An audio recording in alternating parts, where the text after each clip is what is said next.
کرنے کا حکم نہ ہو. مباح تو کہتے ہی اسے ہیں جسے خاص طور پہ کرنے کا کوئی حکم نہ ہو.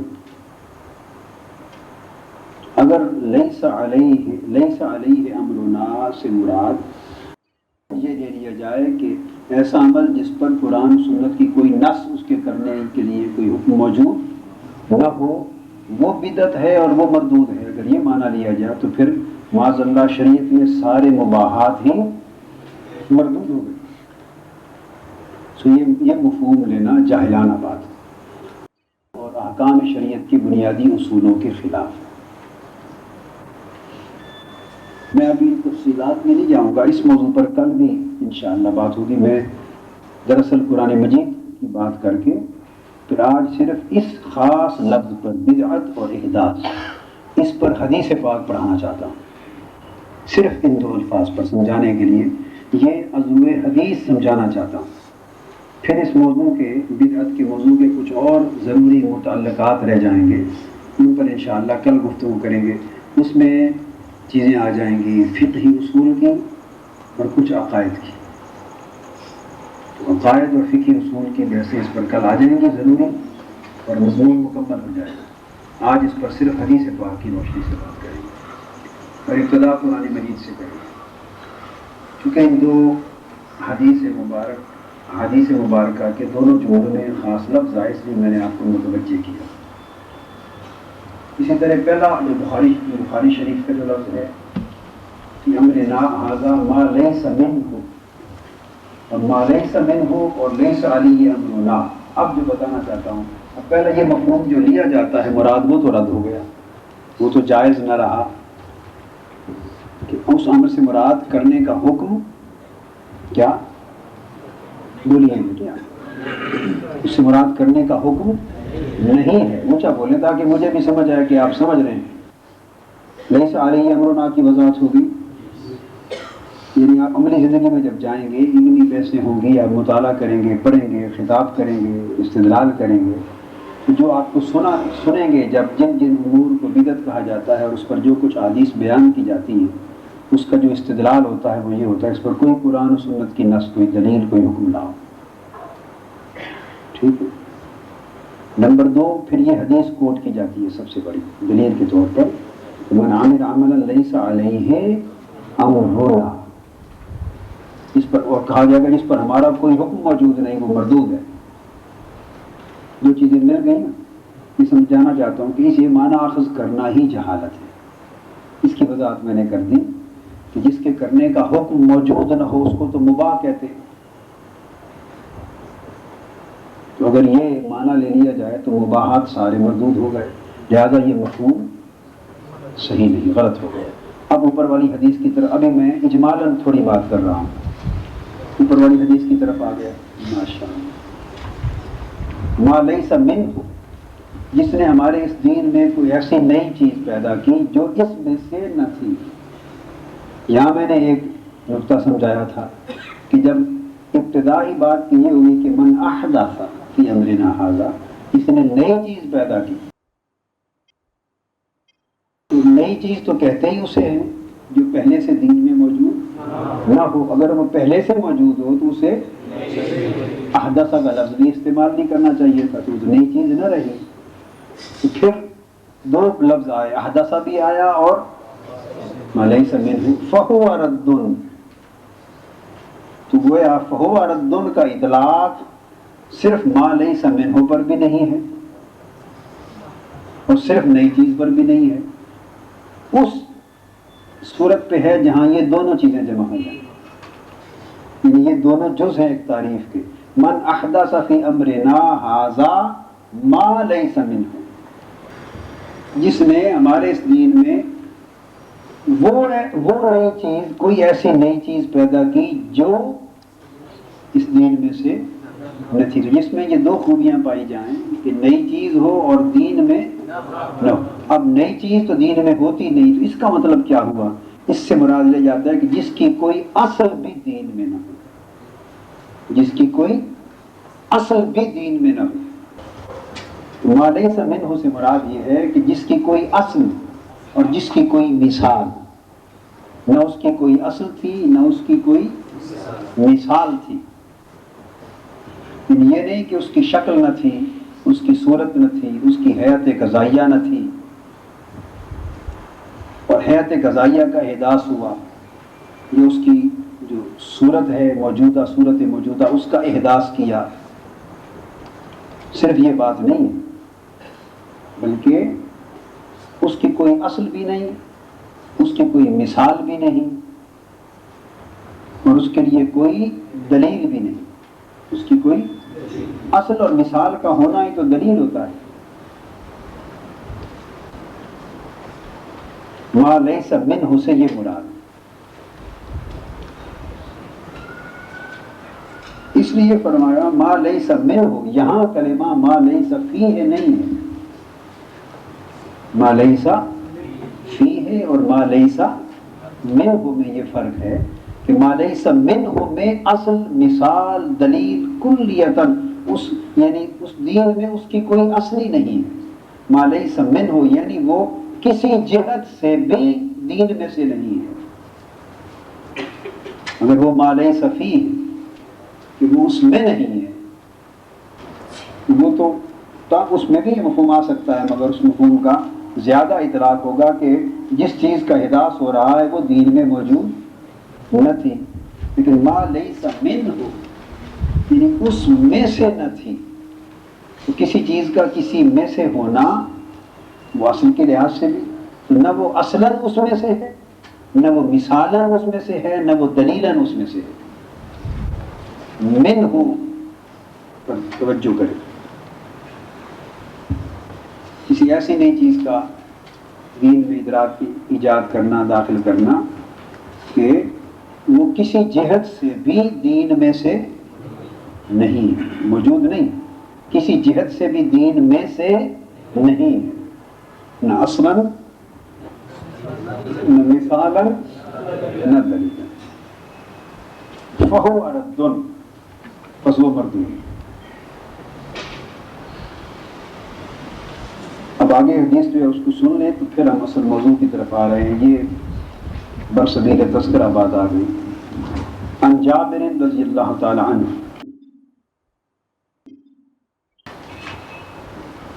قال كان رسول الله صلى الله عليه وسلم اذا خطب احمرت عيناه وعلى صوته واشتد غضبه حتى كأنه منذر جيش يقول صبحكم ومساكم.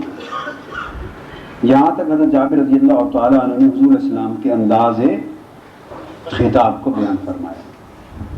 چشمان مقدس کا سرخ ہو جانا، آواز مبارک کا بلند ہو جانا، غضب کا، جوش کا بڑھ جانا، ایسے محسوس ہونا جیسے کوئی اس کو ڈرا رہا ہے، خبر دے رہا ہے دشمن کے لشکر کے حملہ آور ہونے کی لشکر کو. اس طرح کا بیان، یہ جنرل بیان کیا حضور صلی اللہ علیہ وسلم کے خطاب مبارک کی خواص کو. اب فرما رہے ہیں اصل حدیث کی طرف. یقول، آپ نے فرمایا بعثت انا والساعۃ کہاتین، اور یہ بھی فرماتے جب خطاب ہوتا تو یہ بھی فرماتے کہ میں اور قیامت کہاتے ہیں ان دو انگلیوں کی طرح. وَيَقْرِنُ بَيْنَ أُصْبُعَيْهِ السَّبَابَةِ وَالْوُسْطَى، سبابہ اور وسطیٰ، ان کو ملا کر، دو انگلیوں کو ملا کے اس طرح فرماتے انا والساعۃ کہاتے ہیں، اس طرح بیٹھے. اس میں اشارہ ختم نبوت کی طرف ہے. چلو برسبیل تذکرہ حدیث میں آگے یہ لکھ لیں انا والساعۃ کہاتین، ان دو انگلیوں کو ملاتے اور ملا کے فرماتے میں اور قیامت اس طرح ہے. یعنی جس طرح اس سبابہ اور وسطیٰ میں ان دو انگلیوں میں کوئی اور فاصل نہیں ہے، اس طرح میرے اور قیامت کے زمانے میں کسی اور کا زمانہ نبوت نہیں ہوگا، کوئی اور بعثت نہیں ہوگی. یہ ختم نبوت کی طرف اشارہ فرمایا. وَيَقُولُ أَمَّا بَعْدُ، پھر ارشاد فرمایا اما بعد فَإِنَّ خَيْرَ الْحَدِيثِ كِتَابُ اللَّهِ، بے شک سب سے اچھی بات جی اللہ کی کتاب. وَخَيْرَ الْحَدْيِ حَدْيُ مُحَمَّدٍ، اور سب سے اچھی راہ، سب سے اچھا راستہ حضرت محمد صلی اللہ علیہ وسلم کی راہ. وشر الامور محدثاتها، اور بدترین کام جو ہیں وہ اس دین کے محدثات ہیں. اب آپ نے جس چیز پہ میں یہ حدیثیں جو پڑھ رہا ہوں، یہ آج ایک ایسی جہت سے آپ کو شرح کرواؤں گا کہ میں نے اپنی زندگی میں جتنی کتب حدیث، جتنے محدثین، جتنے شارح، جتنے محشی، جتنے اساتذہ، زندگی میں آج تک جو کچھ پڑھا، اس پہلو کو آج کے دن تک کسی نے نہیں لیا. سنا میری نظر سے گزرا، نہ میرے کان میں پڑا. اس لیے یہ آپ لفظ لفظ لکھ لیں، یہ کہیں کتاب میں نہیں. اگر کسی محدث نے امام نے لکھا ہو، اچھی بات ہے، تائید ہو جائے گی، ذرا وہ مل جائے تو مجھے کبھی بتا دیں، اس کو تائید میں لے لیں گے کہ اچھی بات.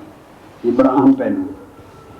کہیں شارحین کے ہاں اس چیز کو اس انداز سے نہیں لیا گیا، میری نظر سے نہیں گزرا پوری زندگی جتنا دیکھا.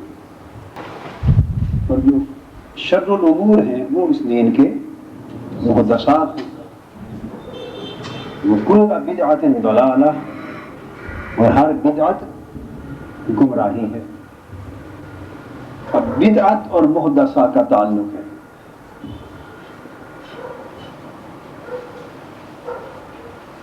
کل محدثۃ بدعۃ وکل بدعۃ ضلالہ، یعنی ہر محدثہ بدعت ہے اور ہر بدعت ضلالت ہے. یہ سارا استدلال ہے اور یہ روبے روبات ہے. اس موضوع پر یہ استدلال ہے کل، اور یہ اس کو روبے روبات ہے کہ دین کے شر الامور محدثات ہیں، اور من احدث فی امرنا ھذا فلیس منہ فہو رد. اور شر الامور بھی فرما دیا، وَإِيَّاكُمْ وَمُحْدَثَاتِ الْأُمُورِ بھی فرما دیا کہ محدثات امور ان سے بچو، پرہیز کرو، حکم بھی دے دیا. اور ان کو فرما دیا کہ یہ جتنے محدثات ہیں یہ کیا ہیں؟ بدعت ہیں، اور کل بدعت ضلالۃ، اور بدعت ضلالہ. پھر آگے اور ارشاد ہے، ثم یقول انا اولی بکل مؤمن من نفسه من ترک مالا فلأهله ومن ترک دینا او ضیاعا فإلی وعلی. تو حدیث پاک پوری کر لیں. تو فرمایا کہ میں ہر مومن کے اس کی جان سے بھی زیادہ قریب اور جان سے زیادہ حقدار. یہ قرآن مجید میں جیسے فرمایا النبی اولی بالمؤمنین من انفسہم، تو ارشاد فرماتے ہیں ثم یقول، یعنی یہ کئی بار ارشاد فرماتے ہیں. یہ یعنی آپ کے خطبات کا یہ جو کلمات اس حدیث میں آئے ہیں، حضرت جابر سے مروی ہیں، یہ فرمایا کہ آپ کے خطبات کا اکثر و بیشتر یہ کلمات حصہ ہوتے تھے. اس لیے مضارع کے ساتھ بار بار ثم یقول ثم یقول و یقول و یقول فرماتے کہ میں ہر مومن کے زیادہ قریب ہوں اس کی جان سے بھی، اور زیادہ محبوب ہوں اس کی جان سے بھی، اور زیادہ احق ہوں اس کی جان سے بھی مومن پر. پھر فرمایا من ترک مالا فلأہلہ، پس جو شخص مر جائے اور اپنا مال و دولت چھوڑ جائے، اس کی وراثت اس کے اہل و عیال کا حق. ومن ترک دینا او ضیاعا، پس جو شخص قرض چھوڑ کے مرے یا ضیاع یعنی بال بچے چھوڑ کے مرے، اس حال میں کہ ان کی کفالت کا بندوبست نہ ہو. یعنی اطفال اور عیال، بال بچے چھوڑ کے مرے یا عیال دار ہو اور مر جائے، عیال داری میں اور کفالت کا بندوبست نہ ہو، یہ ہے ضیاعا.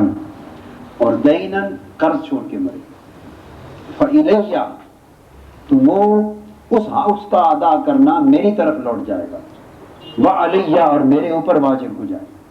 اگر مال چھوڑ کے مرے تو اس کے بال بچوں کا، وارثوں کا. اگر قرض چھوڑ کے مرے تو میرے اوپر میں ادا کروں. عیال دار ہو اور چھوڑ کے چلا جائے، کفالت نہ ہو تو کفالت میرے ذمے، قرض ادائیگی کا بندوبست نہ ہو تو ادائیگی میرے ذمے، ذمہ داریاں ہوں تو میرے اوپر، مال و دولت کی وراثت ہو تو اہل و عیال کو. یہ حضور اسلام فرماتے ہیں. یہ حدیث بڑی اہم ہے. اس آخری حصے کو خاص طور پہ یاد کر لیں. حضور اسلام کی شان اقدس اور امت پر حضور علیہ السلام کے حقوق، امت پر حضور صلی اللہ علیہ وآلہ وسلم کے حقوق، اور حضور علیہ السلام کے امت پر حقوق،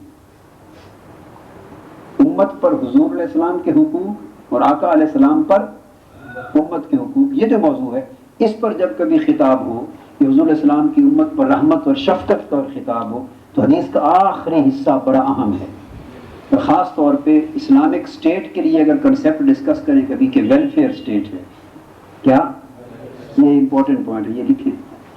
کبھی آپ سے کوئی سوال کرتا ہے کہ آپ یہ کہیں کہ کیا اسلام کے اندر اسٹیٹ ویلفیئر اسٹیٹ ہوتی ہیں، وہ اپنے سٹیزنز اور اپنے شہریوں کی کفالت اور تمام بنیادی ضروریات کی کفالت کی گارنٹی دیتی ہے؟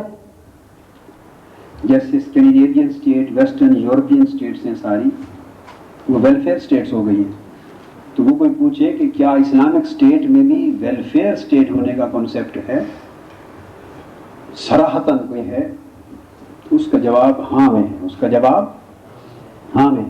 باقی جتنے آپ دلائل دیں وہ استدلال ہوگا، وہ مختلف نصوص سے، قرآن اور حدیث کی مختلف دلائل سے، اور رسول اللہ علیہ وسلم کی سنت اور سیرت طیبہ کے مختلف واقعات سے، جیسے مواقعات مدینہ ہے، مختلف واقعات سے استدلالاً آپ ثابت کریں گے کہ اسلامک اسٹیٹ ویلفیئر ہے۔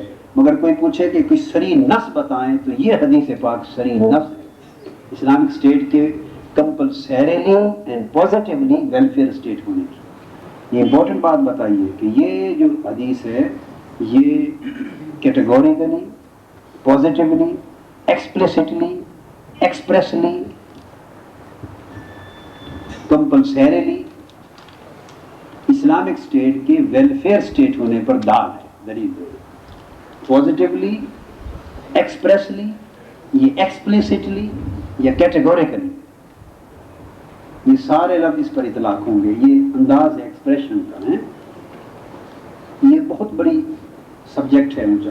اب آپ اسلامک اسٹیٹ کے ویلفیئر ہونے پر کبھی آپ کو لیکچر پہ بلایا جاتا ہے مختلف انسٹیٹیوٹس میں، سرکاری اداروں میں، حضور کی سیرت طیبہ بیان کریں، خطاب کریں اسلام پر، اور اسلامی معاشرے اور اسٹیٹ کے ویلفیئر ہونے کی بھی بات کریں، تو آپ سارا کچھ واقعات بیان کریں گے نا، مگر ویلفیئر ہونے پر کوئی نص، ایک دلیل بھی لانی چاہیے۔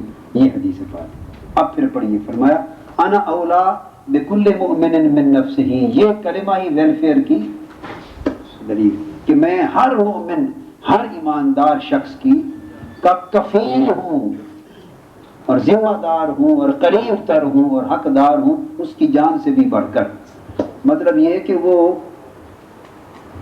اپنی جان کی اتنی حفاظت خود نہیں کرتا جتنا میرے ذمے اس کی جان کا دھیان کرنا ہے، اور اس کی جان اس کو اتنی عزیز نہیں ہے جتنا مجھے میرا امتی زیادہ عزیز ہے، اور اسی طرح وائس ورسا، اور اسے اپنی جان جتنی عزیز ہے میرا حق زیادہ ہے کہ میں اس کی جان سے بھی بڑھ کر عزیز۔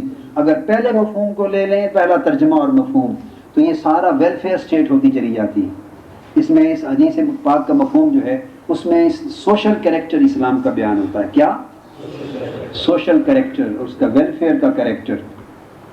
اور اگر آپ یہ معنی لے لیں من نفسہ ہی کا کہ وہ اس کی جان سے بھی عزیز تر ہوں اور قریب تر ہوں اور محبوب تر ہوں، تو پھر شان رسالت مآب اور امت پر حضور علیہ السلام کے حقوق بالکل دوسرا معنی ہو جاتا ہے۔ تو دو الگ مضامین اس کے اندر ایک ہی حدیث میں آ جاتے ہیں۔ کیا؟ اس کی مثال یوں ہے کہ ایک ہی حدیث میں ایک ہی چیز کے دو جہتیں ہو جاتی ہیں، کہ اگر یہ من جہت امت لیں اس کو تو مفہوم اور ہے، من جہت نبی لیں تو جہت نبوت سے مفہوم اور ہے، جہت امت سے مفہوم اور۔ جیسے فرمایا الجنت تحت اقدام امہاتکم، یہ الجنت تحت اقدام الامہات، جنت ماؤں کے قدموں کے نیچے۔ اگر اس کا مخاطبہ اولاد کو ہو، اگر اس کا مخاطب خطاب اولاد، مخاطب اس حدیث کے اگر مخاطب اولاد ہو تو پھر اولاد کا فرض گنوایا جا رہا ہے کہ تمہاری جنت تمہاری ماں کے قدموں کے نیچے ہے، اس کو راضی کرو تو جنت پالو۔ اور دوسری سمت اس کا خطاب ماؤں سے بھی ہے، اگر مخاطب اس حدیث کی کون ہو؟ مائیں ہوں، مائیں، اولاد نہیں مائیں، تو ماں کا فرض بتایا جا رہا ہے کہ اے ماؤں تمہاری اولاد کی جنت تمہارے قدموں کے نیچے رکھ دی گئی ہے، لہذا ان کی ایسی تربیت کرنا تمہارا فرض ہے کہ تمہاری تربیت کے تصدق سے سیدھا جنت کو پہنچ جائیں۔ یعنی ان کو جنتی بنانا تمہارے قدموں کے نیچے رکھ دیا، ان کو جنتی بنانا تمہارے قدموں کے نیچے اتنا آسان کر دیا تمہارے لیے کہ تمہارے قدموں کے نیچے ان کی اپنی پرورش اس طرح کرو کہ سیدھا جنتی ہو جائیں، بری کرو گے تو دوزخی ہو جائیں گے۔ یعنی تمہارے قدموں کے نیچے رکھ دی گئی ہے ان کی جنت، جب چاہو دے دو۔ خطاب ماں سے ہو تو مفہوم اور، خطاب باپ بیٹے سے ہو، اولاد سے ہو تو اسی طرح بیٹے یہ تو اگر حضور صلی اللہ علیہ وسلم جیسے ارشاد فرمایا انا اولا، آپ کی جہت سے حمیت واضح کی جائے تو اسلامک اسٹیٹ ویلفیئر اسٹیٹ ہو جاتی ہے۔ کیسے؟ من تارک مالا فلأہلہ، مال چھوڑا تو عیال کے لیے ہے، ومن تارک دینا اور دیاعا فإلی وعلی، اور جو کوئی قرض چھوڑ کر مرے اور ادائیگی کا بندوبست نہ ہو، اور اہل و عیال چھوڑ کر مرے اور ادائیگی کا کفالت کا بندوبست نہ ہو، فإلی وعلی، تو اس کے قرض کی ادائیگی میری طرف لوٹا دی جائے گی، وعلی، اور اس اہل و عیال کی کفالت میرے اوپر لازم ہو جائے گی۔ تو یہاں حضور صلی اللہ علیہ وسلم نے اپنی ذات اقدس کے لیے جب بیان کریں گے تو یہ آپ کی شان رحمت اور شان رافت کا بیان ہو جائے گا۔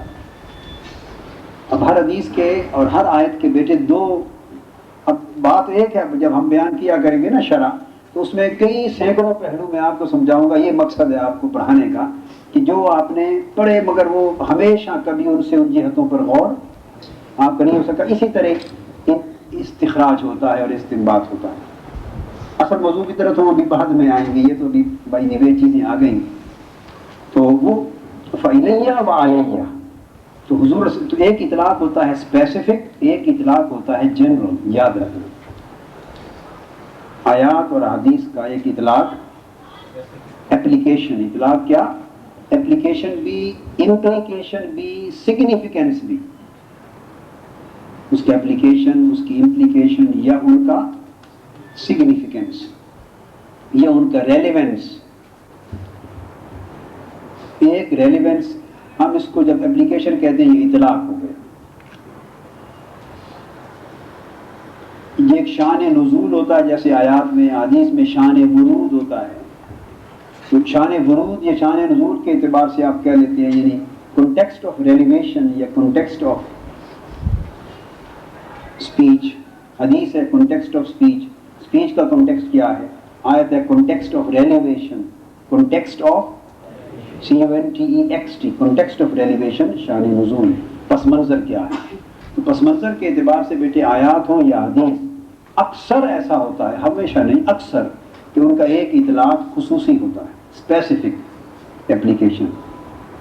یہ بات یاد رکھ لیں کہ اگر پہلے یہ ہوتا تھا، اب یہاں ایک ہمارے عام علماء کو کیا، بہت سے علماء اور تفسیر لکھنے والے علماء اور حاشیہ لکھنے والے محشی، مفسرین، مترجمین اور بہت سے اساتذہ اور علماء کثیر تعداد، جہاں ایک گیپ پیدا ہو گیا ہے علمی جنریشنز میں، نسلوں میں گیپ آ گیا ہے، اور جس کی وجہ سے ایک علم جو ہے وہ رک گیا ہے اور ایک علم آگے بڑھنا چاہتا ہے۔ یہ جو گیپ ہے، جس گیپ نے پرابلم کریٹ کر دی ہے اور ہم اس گیپ کو فل کر رہے ہیں، وہ یہ ہے کہ بیٹے ہمیشہ جو میں نے دو چیزیں کہہ دی نا آپ کو، کہ ہر کا ایک اطلاق خصوصی اور ایک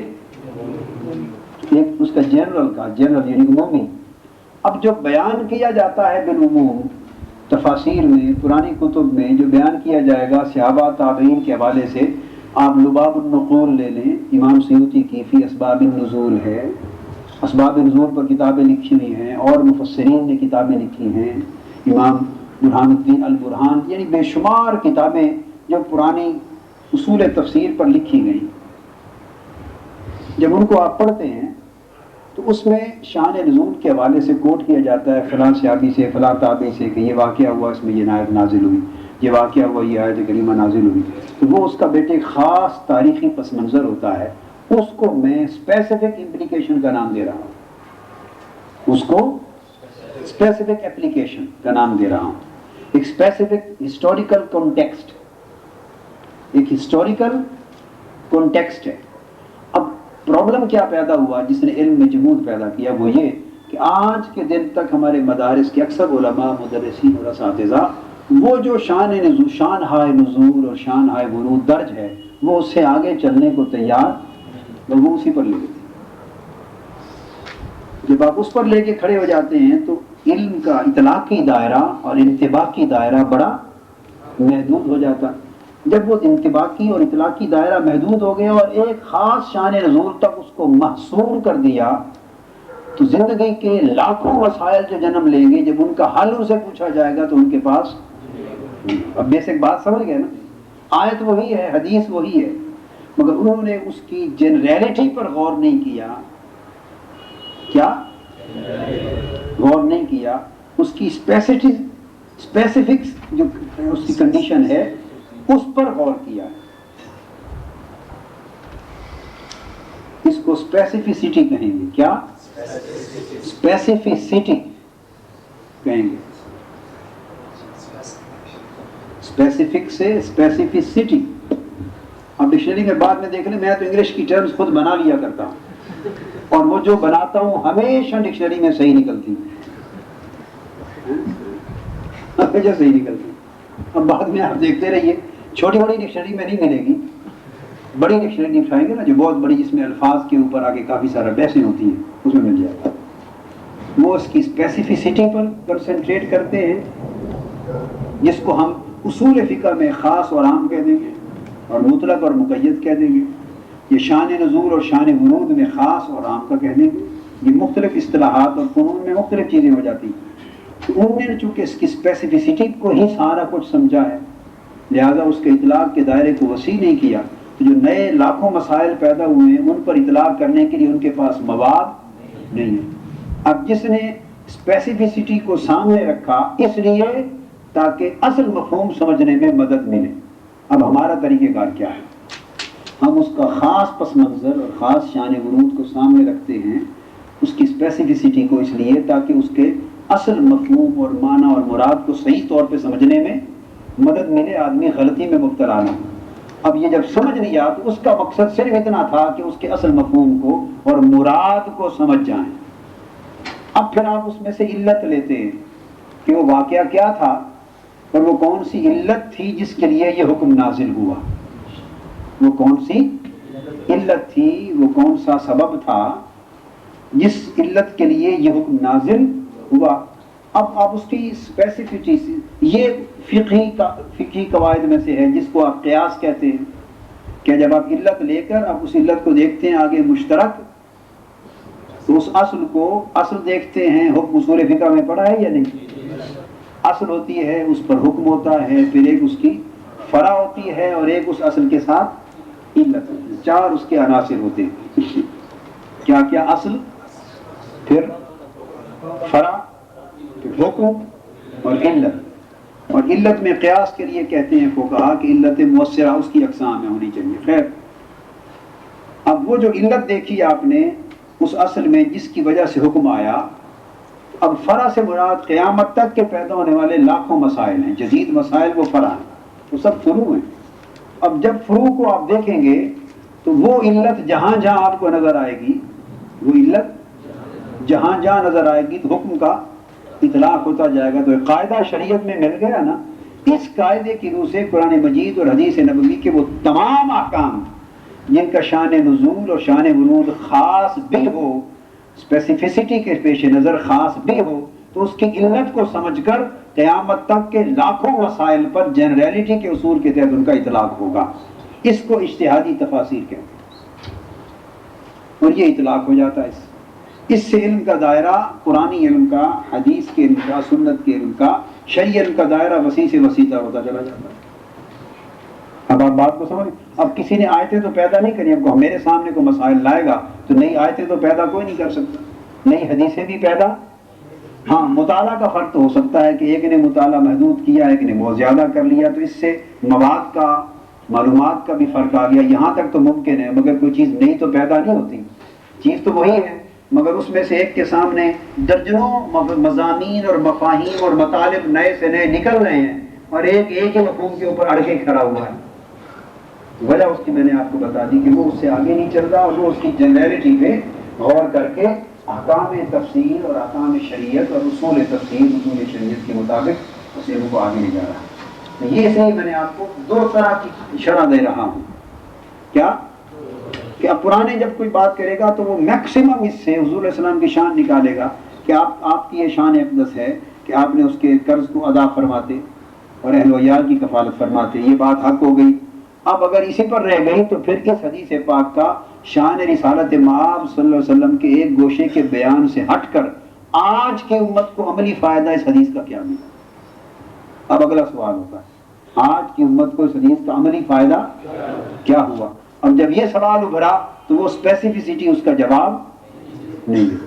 اب اس کا جواب یہ ہوگا کہ اب اس اعتبار سے حضور صلی اللہ علیہ وسلم کے بعد جو اسلامی حکومت ہے اسلامی وہ حضور کی اتباع میں فریضہ انجام دے گی. گویا جب یہ فرمایا فَإِلَيَّ وَعَلَيَّ اب اس کا مطلب ہے کہ اب وہ فَإِلَى الدَّوْلَةِ الشَّرْعِيَّةِ اب وہ جو دولہ شرعیہ حکومت اسلامی ہوگی اب یہ اس کے ذمے ہے اور اس کی طرف ہے. اشارہ یہ آپ نے جو اپنی طرف منسوب کیا آنے والی نسلوں کو بتایا کہ قیامت تک میری امت میں جو حکومت قائم ہوگی اس کی حکومت کی یہ ذمہ داری ہوگی جو میں نبھا رہا ہوں کہ ہر شخص کی جو بے روزگار بے یار و مددگار بغیر کفالت کے ہوگا اس کی کفالت اور اس کے قرضوں کی ادائیگی حکومت کی ذمہ داری ہوگی. فَإِلَيَّ وَعَلَيَّ یہ ویلفیئر اسٹیٹ کے اوپر دلیل بن گئی. آپ اس کو اچھی طرح نکات کے ساتھ لکھیں. اور اب پھر باز این رے بے الف زواد پھر باز بن ساریہ سین الف سا ساریہ رضی اللہ تعالیٰ کنیت ابی نجیح ان ابی نجیح الارباز ابن ساریہ رضی اللہ عنہ. اس میں ارشاد فرماتے ہیں حدیث وعظنا رسول اللہ صلی اللہ علیہ وسلم موعظة بلیغة وجلت منها القلوب وزارفت منها العیون فقلنا یا رسول اللہ صلی اللہ علیہ وسلم كأنها موعظة مودع. یہ جیسے الوداعی خطاب ہے موعظت اور نصیحت فرما رہے ہیں الوداع ہونے کی. فأوصنا وصیت فرمائیں. قال اوصیکم بتقوى اللہ والسمع والطاعة وإن تأمر علیکم عبد. پھر میں تمہیں تقوی کی وصیت اور حکم کرتا ہوں کیا؟ اللہ کے تقوی کی اور سمع و اطاعت کی. کس کی؟ وإن تأمر علیکم عبد اپنے امیر کی جو تمہارے اوپر امیر اور خلیفہ اسلام کا مقرر ہو اس کی. یہ بڑی خاص اب یہ اگلے جو مفہوم سمجھانا چاہتا ہوں یہ اس مفہوم کے اوپر علمی اعتبار سے بیٹے ایٹم بم ہے بلکہ ہائیڈروجن بم ہے علمی اعتبار سے. اب یہ اس طرف جا رہی ہے یہ حدیث اور یہ حدیث میں سے یا علوم شریعہ میں سے یا مفاہیم اور معارف شریعت کے ان ہزاروں لاکھوں اللہ کی عطاؤں میں سے ہے جو مفت میں ملی ہوئی ہیں ہمیں جس کے ہم اہل نہ تھے نہ ہیں نہ ان کے لیے محنت کی بس مفت میں جو اس لیے ہم کہتے ہیں مفت خورے ہیں. میں کہا کرتا ہوں میں کیا ہوں مفت خورا کہتا ہوں. اس لیے میں نے کہا اس کو ایک ایک لفظ کو نوٹ کر لیں بیٹے آپ کے کام آئے گا زندگی میں. یہ بات توجہ طلب. اللہ پاک کے تقوی کی تعلیم دی حکم فرمایا والسمع والطاعة وإن تأمر علیکم عبد اور سمع و اطاعت کی حکم فرمایا خواہ تمہارے اوپر کوئی غلام ہی کیوں نہ مقرر ہو جائے امیر مقرر ہو جائے. آگے وَإِنَّهُ مَن يَعِشْ مِنْكُمْ فَسَيَرَى اخْتِلَافًا كَثِيرًا. اب صحابہ کرام سے فرمایا پس تم میں سے جو کوئی تھوڑا عرصہ آگے تک زندہ رہے گا تم میں سے جو ذرا طویل عمر پائے گا زندہ رہے گا تھوڑا آگے تک فَسَيَرَى اخْتِلَافًا كَثِيرًا وہ بہت سے کثیر اختلافات دیکھے گا. اب میں آپ کو بتانا چاہتا ہوں کہ یہ حدیث بدعت جو ہے محدثات الامور اور بدعت ضلالت یہ حدیث کا پس منظر کیا ہے یہ کس موقع پر کس حوالے سے فرمایا. حضور علیہ السلام نے اس کے مفہوم کا دائرہ مقرر فرما دیا تھا کہ اس کو سمجھ لو، اور جب قیامت تک بھی اس کا اطلاق کرنا ہو تو اس سمجھے ہوئے مفہوم کی روشنی میں کرنا۔ میں تم میں سے جو تھوڑا آگے تک زیادہ زندہ رہے گا وہ بڑے اختلافات دیکھے گا، پس جب وہ اختلافات دیکھے گا، ان کو فرما رہے ہیں جو حضور صلی اللہ علیہ وسلم صحابہ کرام کو، منکم انہ من یعش منکم فسیرا اختلافا کثیرا، خبر دے رہے ہیں، فعلیکم، پس اب وہ جو تم اختلافات عن قریب آنے والے ہیں تم دیکھو گے، تو ان اختلافات کی صورت میں اب تمہارے لیے نجات کی اور خیر کی اور ہدایت کی راہ کون سی ہوگی؟ فعلیکم بسنتی وسنت الخلفاء الراشدین المہدیین۔ تم کثیر اختلافات دیکھو گے، پس ان اختلافات میں ایک مہمہ پیدا ہو جائے گا کہ اب کدھر جائیں، لہٰذا تمہارے اوپر میری سنت اور خلفاء راشدین مہدیین کی سنت پر عمل کرنا لازم ہوگا۔ میری اور میرے خلفاء راشدین کی سنت کو اپنائے رکھنا، تم اختلافات کے ضرر اور نقصان سے بچ جاؤ۔ عدو علیہا بالنواجذ، پھر تاکید فرمائی، پہلے فرمایا فعلیکم، تمہارے اوپر لازم ہے کہ پکڑے رکھنا، پھر تاکید عدو علیہا بالنواجذ، کیا مطلب؟ نواجذ دانت انیات کو کہتے ہیں، یہ جو دانت ہے نا اتنے نواجذ، ان کے ساتھ سامنے کے دانتوں سے مضبوطی نہیں پکڑا جاتا، جو چیز اس میں چپ جائے نا ان کے ساتھ اچھی طرح چبا کے دبا کے پکڑ لینا، یعنی سنت کو چھوڑنا نہیں، اسی راہ سے تم بچو گے۔ پھر ارشاد فرمایا وَإِيَّاكُمْ وَمُحْدَثَاتِ الْأُمُورِ، وہ جو محدثات الامور پیدا ہوں گے، کیا وہ جو نئی ایجادیں، نئے فتنے، نئی چیزیں جنم لیں گی، محدثات الامور، اس کا تو معنی سمجھنا ہے، وہ جو محدثات الامور پیدا ہوں گے ان سے بچنا۔ یہ کن کو فرما رہے ہیں؟ صحابہ کرام۔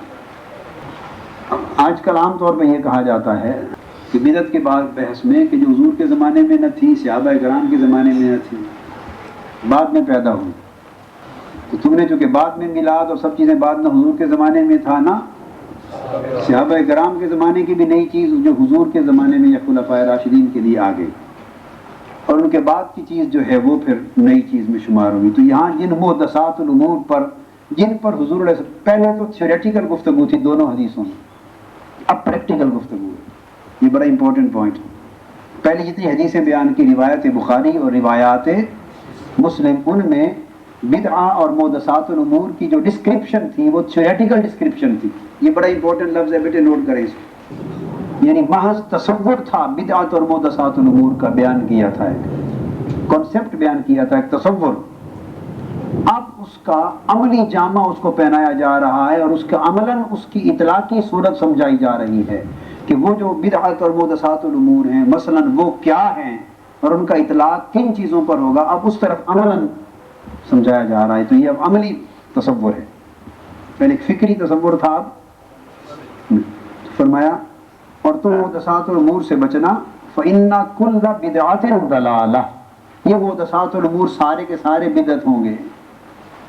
محدثات الامور جو فرما دیا ان سے بچنا، یہ تمام محدثات الامور یہ کیا ہوں گے؟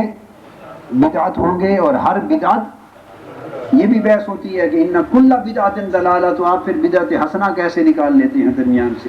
کہ حضور نے فرمایا ان کل بدعت ضلالہ، ہر بدعت دلالہ ہے، تو پھر دلالہ ہو گئی ہر بدعت، تو پھر بدعت حسنہ اور بدعت سیئہ کی تقسیم کہاں سے آ گئی؟ یہ بھی ایک اعتراض لکھ لیں۔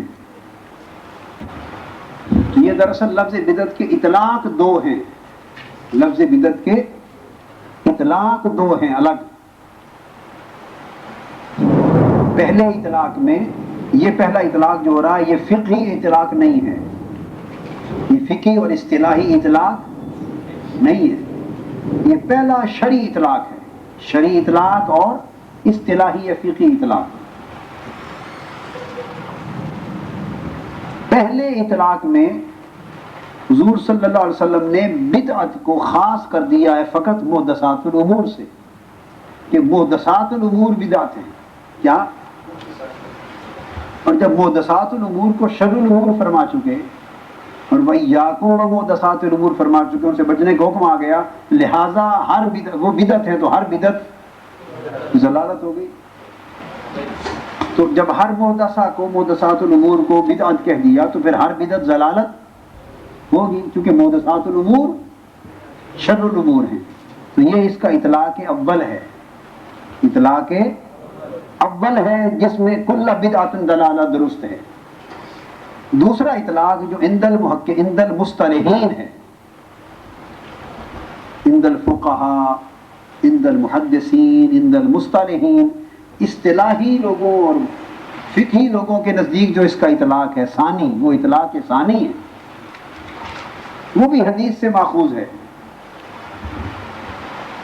اس کے تحت بدعت کی جو اصطلاح وضع ہو گئی، خاص اصطلاح فقہی، اس کے تحت اس کی تقسیم لازم ہے حسنہ اور سیئہ، اور وہ بھی مبنی بر حدیث۔ وہ بھی اس کے لیے میں کوٹ کر دوں گا، حدیث یاد دلا دیں مجھے آپ۔ ہم پھر ادھر آ گئے پلٹ کر، میں بتا رہا تھا فَإِنَّ كُلَّ بِدْعَةٍ ضَلَالَةٍ، ہر بدعت ضلالت ہے۔ کیوں کہ وَإِيَّاكُمْ وَمُحْدَثَاتِ الْأُمُورِ، کہ یہ محدثات الامور، اور محدثات الامور کو کیا کہا؟ فَسَيَرَى اخْتِلَافًا كَثِيرًا، ایک نظم ہے۔ فرمایا اگر تم میں سے جو آدمی زندہ رہیں گے ذرا آگے تک، تو وہ دور کن کا ہوگا؟ وہ صحابہ کا ہی دور ہوگا، وہ دور بنیادی طور پہ صحابہ کا ہی ہوگا، مگر جو اس میں پیدا ہو کے جوان ہوئے ہوں گے وہ تابعین بھی داخل ہو جائیں گے، ادوار مشترک ہو جاتے ہیں نا۔ صحابہ کے دور میں تابعین پیدا ہو گئے تھے نا، تابعین بنے ہی تب نا کہ ان کے دور میں تھے، تو صحابہ ہی کا دور تھا اور خلفائے راشدین کا دور تھا۔ کیا قریب تھا؟ کیا؟ ہاں بیٹے، اب وہ سین اور صوفہ کی بحث میں نہ پڑے، بہت قریب ہی آگا، مگر چلو اگر آپ اس کو لے بھی لیں تو یہ بہت قریب کا معنی بھی اس پر ہے۔ آگے جو واقعہ آ رہا ہے وہ بہت قریب کی طرف اشارہ ہے، سیدنا صدیق اکبر کے دور میں ہی ہو گیا شروع۔ فرمایا فَسَيَرَى، بس وَإِنَّهُ مَن يَعِشْ مِنكُمْ، تم میں سے جو زندہ رہا، تم میں سے جو اپنے وصال مبارک سے قبل آخری ایام میں فرما رہے ہیں، اور فرما رہے ہیں تم میں سے جو بس 4 دن زندہ رہے گا وہ ان قریب اختلاف کثیر دیکھ لے گا، وہ اختلاف ہے تو یہ اختلاف کثیر ان قریب دیکھ لے گا۔ کس دور میں ہونے والے ہیں؟ خلفائے راشدین کے دور میں۔ کیا؟ خلافت راشدہ کے دور میں ہونے والے ہیں۔ اور یہ کہنا کہ جو خلافت دور میں نیا کام ہوا وہ بدعت نہیں، حضور تو ان کو فرما رہے ہیں اس کو۔ خلافت راشدہ کے دور میں بھی جو نیا کام محدثات الامور پیدا ہوئے، انہی کو تو حضور صلی اللہ علیہ وسلم نے بدعت فرمایا ہے۔ یہ کہاں سے کر لیا کہ جو اس دور میں ہوا وہ بدعت ہی نہیں ہے، تو حضور تو ان کو بدعت کہہ رہے ہیں۔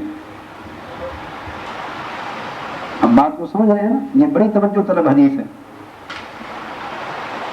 اور چونکہ فرمایا کہ جو عنقریب جو زندہ رہے گا وہ عنقریب، بس میرے وفات کے فوری بعد خلافت راشدہ کے دور میں آنے والے ہیں، عنقریب وہ بڑے اختلاف دیکھے گا۔ لہذا اب ارشاد فرمایا اس لیے ہدایت کر دی کہ تم بچو گے کیسے؟ کہ تم پر جو امیر ہوگا، یعنی جو خلیفہ راشد مقرر ہوگا، تم اس کی اطاعت کرتے رہنا میری اطاعت کے ساتھ ساتھ۔ وَالسَّمْعِ وَالطَّاعَةِ وَإِن تَأَمَّرَ عَلَيْكُمْ عَبْدٌ، یہ نہ دیکھنا کہ کون ہے، جو خلیفہ اور امیر تم پر امت کا مقرر ہوگا، جو وہ حکم کرے، جو راستہ وہ اپنائے، تم اس کو اپنائے رہنا، میری سنت اور اس کی سنت کو تھامو گے تو اختلاف کثیر کے نقصان سے بچ جاؤ گے۔ اور اس اختلاف کثیر کو حضور علیہ الصلوۃ والسلام فرما رہے ہیں وَإِيَّاكُمْ وَمُحْدَثَاتِ الْأُمُورِ، وہ محدثات الامور ہوں گے، وہ محدثات الامور ہوں گے، اور وہ ہر محدثہ جو ہے وہ کیا ہوگی؟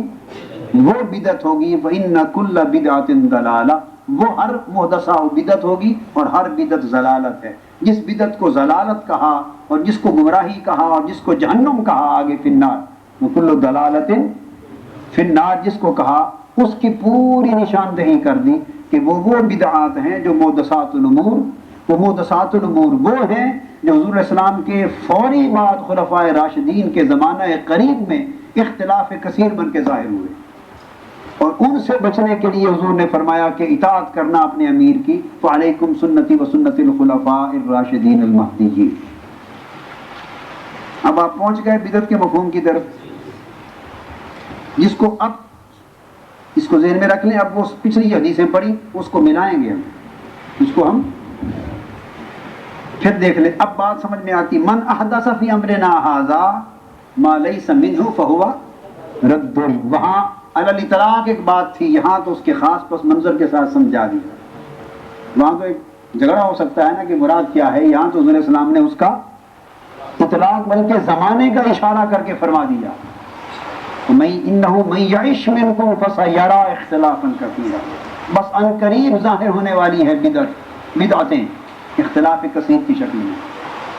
تم میں سے جو چند دن جیے گا وہ دیکھ لے گا ادھر. اور پھر ان کو چونکہ فرمایا محدثات الامور ہیں, تیسری شاید فرمایا من احدث فی امرنا ھذا, جو ہمارے اس دین میں جو میں چھوڑے جا رہا ہوں کوئی نئی چیز پیدا کرے گا. اور وہ کیا ہوگی؟ وہ ان قریب پیدا ہونے والی ہے. لوگ پیدا کریں گے, اس سے امت میں اختلافات پیدا ہوں گے اور امت ٹکڑوں میں بٹے گی. اس وقت تم سوچو گے اب کس کی مانے. تمہیں بتا رہا ہوں میری اور میرے خلفائے راشدین کی بات مان لینا. جو خلیفہ راشد جو کہہ رہا ہوگا اس کو مان لینا. تو جو شخص ہمارے اس دین میں نئی بات پیدا کرے وہ رد ہے, جو اس میں سے نہ تھی وہ رد. اب آپ سمجھ گئے نا ان دونوں حدیثوں کا معنی بھی, محدثات الامور کا تعلق بھی ہے. اچھا, آپ اس حدیث کو سامنے رکھ لیں.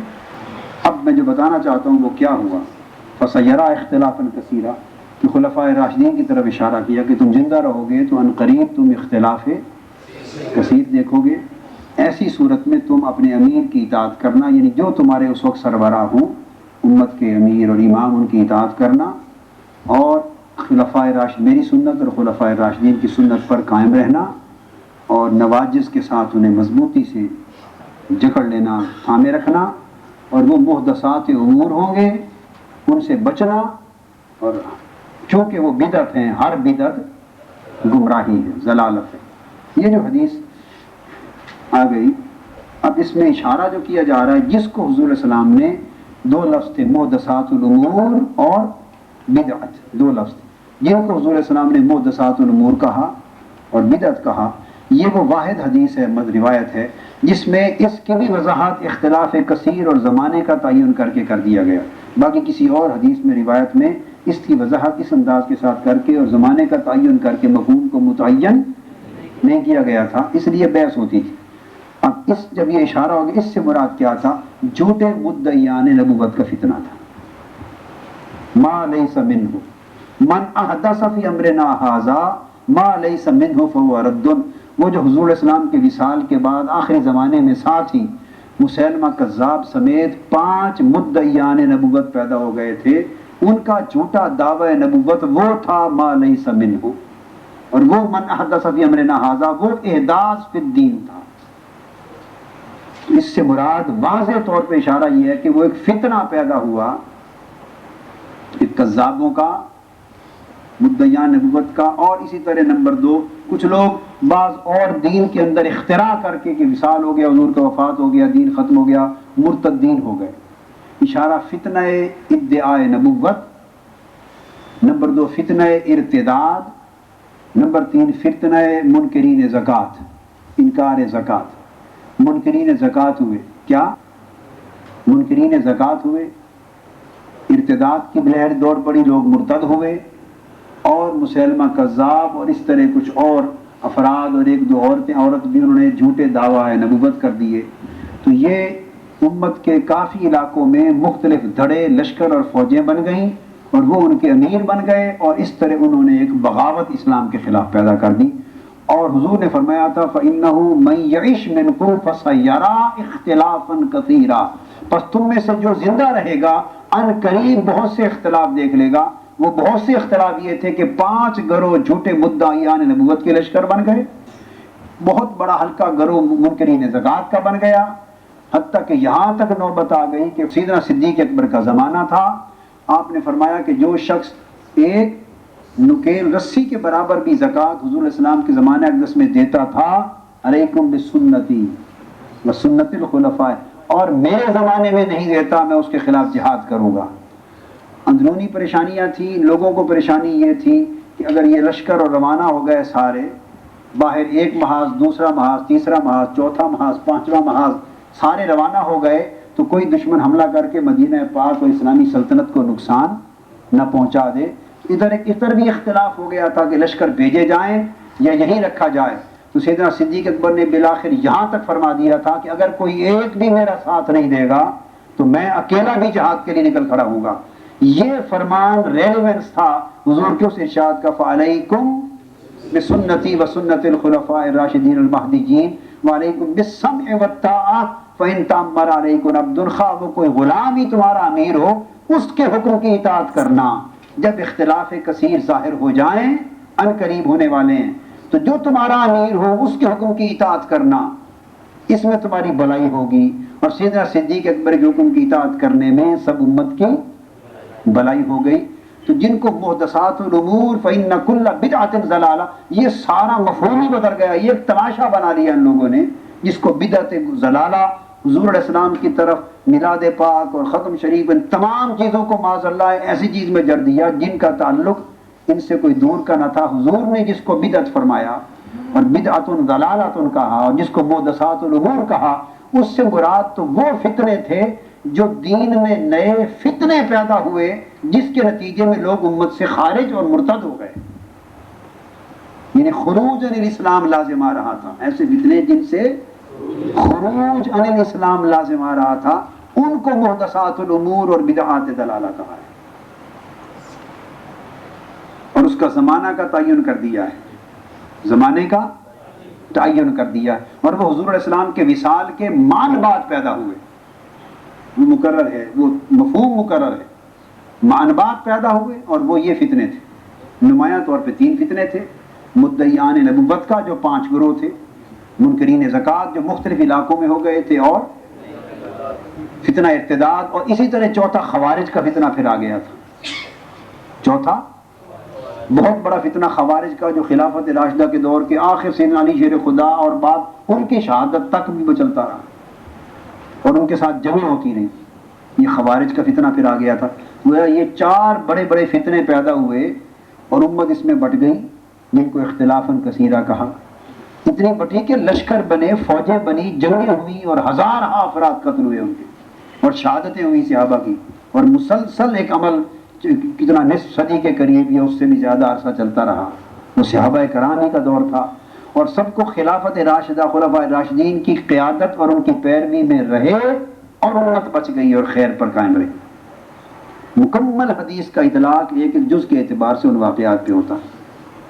تو محدثات الامور سے مراد وہ فتنے تھے جو حضور علیہ السلام کے وصال کے بعد خلفاء راشدین کے دور میں ہی اٹھے فوری بعد، اور وہ فتنے اس سطح کے تھے، ہلکے نوعیت کے نہیں، کیا چھوٹے اختلاف نہیں، اس نوعیت کے فتنے تھے کہ ان میں سے ہر فتنہ خروج عن الاسلام اور ارتداد عن الدین کا باعث ہو رہا۔ یہ اہم بات ہے، بیٹے لکھیں اس کو۔ وہ فتنہ کس سطح کا تھا؟ جس کے لیے فرمایا ما لیس منہ، وہ فتنہ خروج عن الاسلام کا اور ارتداد عن الدین کا باعث ہو رہا تھا، فی الدین، ارتداد دین میں ارتداد کا باعث ہو رہا تھا، اور خروج عن الاسلام کا باعث ہو رہا تھا، اور وہ واجب القتل قرار دیے گئے، اور ان کے خلاف اسلام کا جہاد کیا گیا۔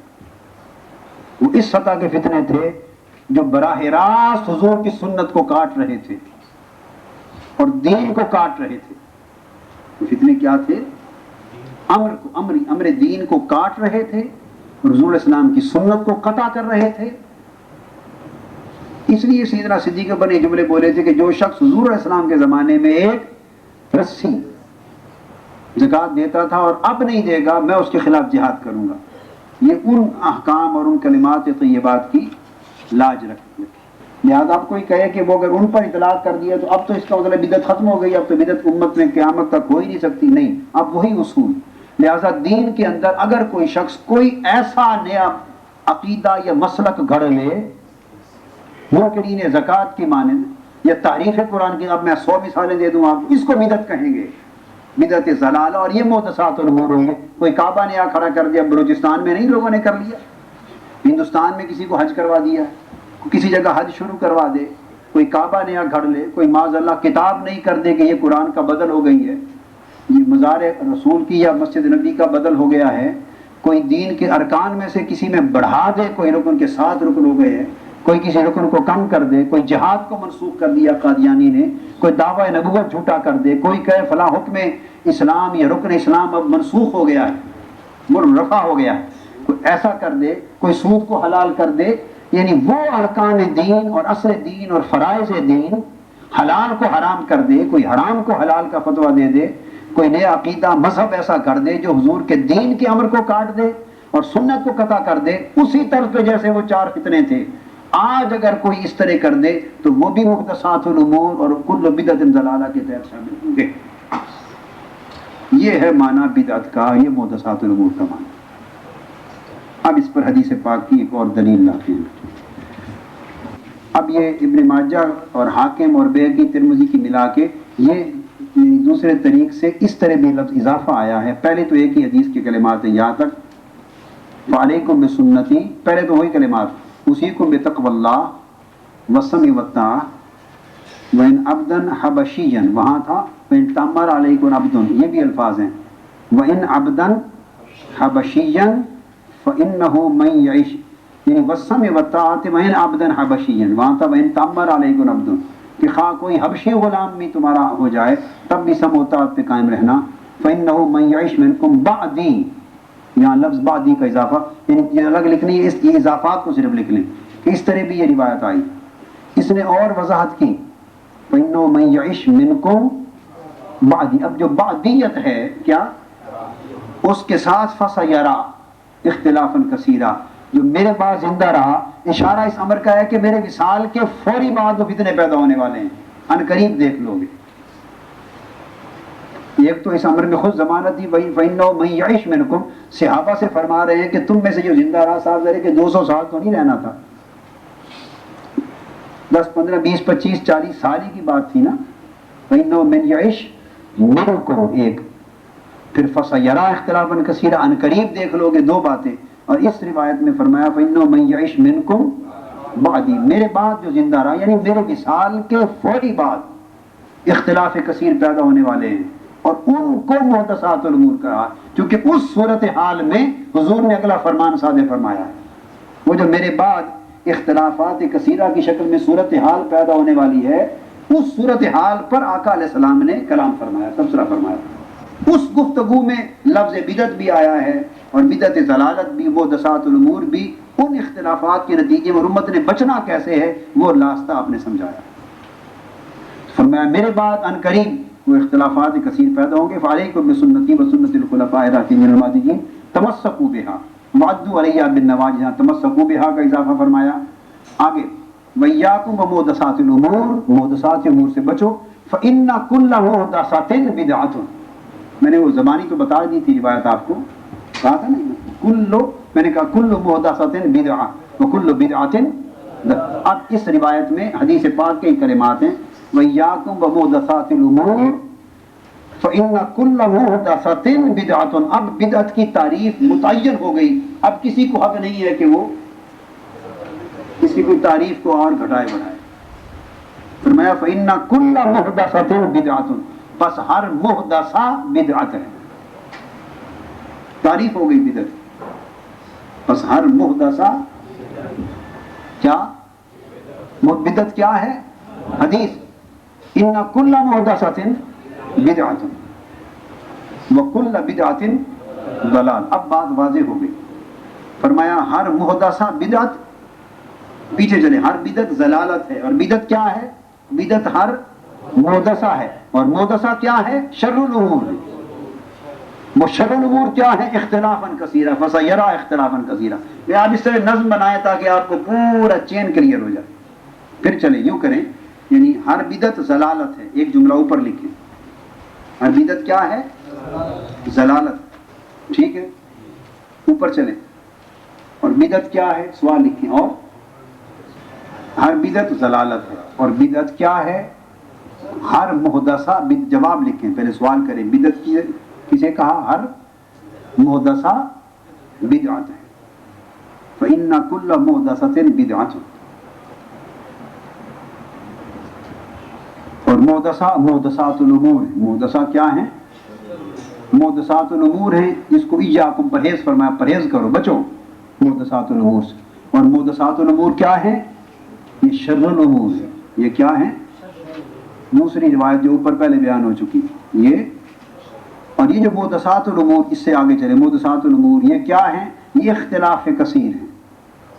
تو محدثات الامور کیا ہیں؟ یہ وہ اختلافات ہیں امت میں اور فتنے، اختلافات اور فتنے جو حضور علیہ السلام کے وصال کے فوری بعد پیدا ہوئے، اور ان سے بچاؤ کے لیے حضور علیہ السلام نے صحابہ کرام کو امیر کی، امام امت کی، امیر کی یعنی خلفائے راشدین کی پیروی کرنی، پورے اطاعت اور ان سے تمسک کی ہدایت فرمائی۔ ان کی اطاعت اور اطاعت پر تمسک، ان کی اطاعت اور اطاعت پر تمسک کی ہدایت فرمائی تھی، اور وہ بچ گئی۔ یہ سارا مفہوم حدیث پاک کے متن سے ہوا۔ اب اس کے بعد یہ پہنچنا کہ وہ اختلافات کثیر محدثات الامور کیا تھے، اب کوئی شک کی بات باقی نہیں رہ جاتی۔ کوئی میلاد تو نہیں تھا، ختم شریف تو نہیں تھے، یہ باتیں سادہ سی باتیں ہیں۔ وہ منکرین زکوٰۃ کا فتنہ تھا، مدعیان نبوت کا جھوٹا فتنہ تھا، اور منکرین کے زکوٰۃ کا اور ارتداد کا فتنہ تھا، مرتدین کا فتنہ تھا، خوارج کا فتنہ تھا۔ یہ وہ فتن تھے جو اتنے شدید اختلافات بن کے اٹھے کہ ان میں سے ہر فتنہ آگے لکھے خروج عن الاسلام اور ارتداد کا باعث، خروج عن الاسلام اور ارتداد کا باعث، ان کو ختم کرنے کا حکم تھا۔ یہ ان تمام روایات میں نے بتا دیا نا آپ کو، احمد، ابو داؤد، ابن ماجہ، حاکم، بہقی اور ترمذی۔ اب متفق علیہ حدیث کی طرف آ جائے۔ اب یہاں تک تو مفہوم تھا جو حدیث کے متن سے واضح کیا۔ اب بخاری مسلم کی حدیث ہے متفق علیہ۔ اب تک جو بیان کیا حدیث کا متن تو جو بیان کر رہا ہے وہ بھی آپ کے سامنے ہے، اور اس میں سے میں نے جو اخذ کیا اور استنباط کیا، وہ ایک معمولی شعور والے آدمی اور دیانت والے آدمی کو بھی یہ بات تسلیم ہوگی کہ وہ اخذ اور استنباط غلط، بالکل متن میں واضح ہو رہا ہے، مگر پھر بھی کوئی کہہ سکتا ہے کہ یہ غلط ہے۔ اب ہم جو کچھ اخذ کیا وہ براہ راست حدیث سے لے رہے ہیں۔ اب یہ اصول ذہن میں رکھیں، ان کل محدثۃ بدعۃ ومن احدث، اب ان الفاظ پہ غور کرنا، من احدث فی امرنا، لکھیں اب اس لفظ کو، من احدث فی امرنا ھذا، ایک یہ لفظ لکھیں، اور دوسرا ویاکم ومحدثات الامور، ویاکم ومحدثات الامور، اور تیسرا جملہ فإن كل محدثۃ بدعۃ وكل بدعۃ ضلالہ، یہ چار جملے لکھیں۔ اب اس کے اوپر آپ حدیث پاک کو لے لیں، بخاری اور مسلم کی حدیث۔ ابن عباس رضی اللہ عنہ فرماتے ہیں اس طرح آقا علیہ السلام نے خطاب فرمایا، وصیت موعظت فرمائی، نصیحت، یا ایھا الناس انکم محشورون الی اللہ تعالی حفاۃ عراۃ غرلا کما بدأنا اول خلق نعیدہ، کما بدأنا اول خلق نعیدہ وعدا علینا انا کنا فاعلین۔ یہ سورہ انبیاء کی ہے۔ حضور السلام نے قیامت کے دن وفاتن وراتن غرلا، اس کیفیت میں بغیر کپڑوں کے، بدن ننگے پاؤں، بدن کپڑوں کے بغیر اللہ کے حضور محشور ہونے کا ذکر کر کے فرمایا، الا وان اول الخلائق یکسا یوم القیامۃ ابراہیم، اور پھر سب سے پہلی مخلوق میں سے جن کو لباس پہنایا جائے گا وہ سیدنا ابراہیم علیہ السلام۔ الا وانہ سیجاء برجال من امتی، آگے پھر آگے اصل بیان جو مضمون سے متعلق آ رہا، اور میں الا وانہ سیجاء برجال من امتی فیؤخذ بهم ذات الشمال، تو میں خبردار جان لو کہ میری امت میں سے کچھ لوگ میرے پاس لائے جائیں گے، قیامت کے دن میری امت میں سے کچھ لوگ لائے جائیں گے ذات الشمال، یعنی ذات الشمال سے مراد ہے دوزخ کی طرف لے جائے جا رہے ہوں گے۔ ذات الشمال میری بائیں جانب یعنی دوزخ کی طرف ان کو لے جایا جائے گا، لے جایا جا رہا ہوگا۔ میری امت میں سے کچھ لوگوں کو دوزخ کی طرف لے جایا جا رہا ہوگا۔ فاقول، تو قریب سے گزریں گے، آپ دیکھیں گے، فرمائیں گے یا رب اصحابی، اے میرے رب یہ تو میرے صحابہ ہیں، اے میرے رب یہ تو میرے صحابہ ہیں۔ اور یہ مسلم میں بھی، بخاری شریف میں بھی تھوڑا اختلاف الفاظ بھی ہیں، کیونکہ فرمائے گا یہ تو میرے صحابی ہیں، میرے پاس لاؤ، تو یہ فرمائیں گے وَيُقَالُ إِنَّكَ لَا تَدْرِي مَا أَحْدَثُوا بَعْدَكَ من احدث فی امرنا ھذا، کیا من احدث فی امرنا ھذا ما لیس منہ فہو رد، ما احدث فی امرنا ھذا، یاد رکھ لیں۔ اب آقا فرمائیں گے یہ تو میرے صحابی ہیں، انہیں میرے پاس لاؤ، تو جواب دیا جائے گا، فیقال مجھے بتایا جائے گا انک لا تدری ما احدثوا بعدک، اے حبیب صلی اللہ علیہ وسلم آپ کو اندازہ نہیں ہے کہ آپ کے بعد انہوں نے کیا احداث کیا تھا۔ ما احدثوا، کن محدثات کے مرتکب ہوئے تھے؟ کیا اب یہ امت کی بات نہیں ہو رہی، یقال اصلاً یہ وہ مرتدین کی بات ہے جو اصل میں داخل صحابیت ہو گئے تھے، اسلام قبول کر گئے تھے حضور اسلام کے زمانے میں، اور بعد میں مرتد ہو گئے اور منکرین زکوٰۃ ہو گئے اور ان جھوٹے مدعیان کے پیچھے ہو گئے یا خوارج سے مل گئے۔ یہ وہ طبقہ ہے، ان کو دیکھ کر چونکہ فرمایا تھا فَإِنَّهُ مَن يَعِشْ بَعْدِي مِنْكُمْ فَسَيَرَىٰ اخْتِلَافًا كَثِيرًا، انہی سے فرما رہے تھے جو میرے بعد رہے گا بہت اختلافات ہوں گے دیکھو، تو اس لیے ان کو دیکھ کر پہچان کر کہیں گے کہ یہ تو میرے صحابہ ہیں، یعنی یہ میری زندگی میں داخل اسلام ہوئے تھے۔ آ جائے گا وہ درست ہے، مگر آپ کو یہ اندازہ اور معلوم نہیں ما احدثوا بعدک، کہ آپ کے بعد یہ کیا، اچھا یہ کن محدثات کے مرتکب ہوئے ہیں، اور یہ ما احدثوا بعدک آپ کے بعد انہوں نے دین میں کیا فتنے پیدا کیے تھے۔ اب گویا الاحداث فی الدین جس کو بدعت کہتے ہیں، کیا الاحداث فی الدین سے مراد ہے دین میں کوئی ایسا فتنہ پیدا کرنا۔ اب مفہوم یہ واضح ہو گیا، دین میں کوئی ایسا فتنہ پیدا کرنا جو اصل دین کو، یعنی دین کے اصول کو، مبادیات کو، فرائض کو اور احکام دین کی بنیادی جو اساس ہے اس کو کاٹ دے، یا اس کے خلاف ہو، یا اس کی نفی کرے، یا اس کو منسوخ کرے، اس کو منسوخ کرے معاذ اللہ، یا اس کی نفی کرے، یا اس سے ٹکراؤ پیدا کرے۔ ایسا فتنہ پیدا کرنا کہ جو باعث ارتداد، جس کے باعث لوگ مرتد ہو جائیں، وہ باعث ارتداد ہو اور خروج عن الدین ہو، عن الاسلام ہو۔ اس طرح کے نئے فتنے کو یا نئے عمل کو احداث کہتے ہیں۔ انک لا تدری ما احدثوا بعدک فاقول کما قال العبد الصالح، بس میں جواب دوں گا، کہوں گا جیسے عبد صالح یعنی عیسیٰ علیہ السلام نے جواب دیا تھا، وَكُنْتُ عَلَيْهِمْ شَهِيدًا مَا دُمْتُ فِيهِمْ، باری تعالیٰ جب تک میں ان کے اندر تھا میں ان پر گواہ و نگہبان تھا، جب تو نے مجھے اٹھا لیا تو وہ جو کچھ میرے بعد انہوں نے مجھے خدا بنایا، خدا کا بیٹا بنایا، پوجا کی، میں اس کا ذمہ دار نہیں، بس ان کے احداث میرے بعد کے جو احداث تھا اس کا میں ذمہ دار نہیں۔ اِلَىٰ قَوْلِ الْعَزِيزِ الْحَكِيمِ فَيُقَالُ لِي، تو مجھے کہا جائے گا، بتایا جائے گا، انہم، اب سنیے، انہم لم یزالوا مرتدین علی اعقابہم منذ فارقتہم، جب تک آپ ان سے جدا نہیں ہوئے اس وقت تک یہ مرتد نہیں ہوئے تھے، بس آپ جدا ہوئے تو یہ پیچھے مرتد ہو گئے تھے۔ تو گویا جو محدثہ ہے، محدثات کے مرتکبین کو حدیث پاک نے صراحتاً مرتدین کہا۔ تو یہ فتنہ ارتداد جس کا میں نے ذکر کیا، اور اس ارتداد کے فتنے میں چاروں لوگ تھے، مدعیان نبوت کے قائل طبقے بھی ارتداد میں تھے، منکرین زکوٰۃ بھی ارتداد میں تھے، اور علاوہ اسباب کی فتنہ ارتداد کے بھی مرتدین تھے، اور جو خوارج ہو کر جنہوں نے قتل کے حدود لگا کے اسلام کے خلاف بغاوتیں کی تھی وہ بھی مرتدین میں ہوئے اور جنگی ہوئی۔ اور یہ تمام طبقات جن کا میں نے ذکر کر کے آپ کو لکھایا، اب یہ بخاری مسلم کی حدیث صحیح میں آ گیا، اور حضور علیہ السلام نے اپنی زبان مبارک سے تعین فرما دیا، کل بدعۃ ضلالہ وکل محدثۃ بدعہ، ہر محدثہ بدعہ ہے۔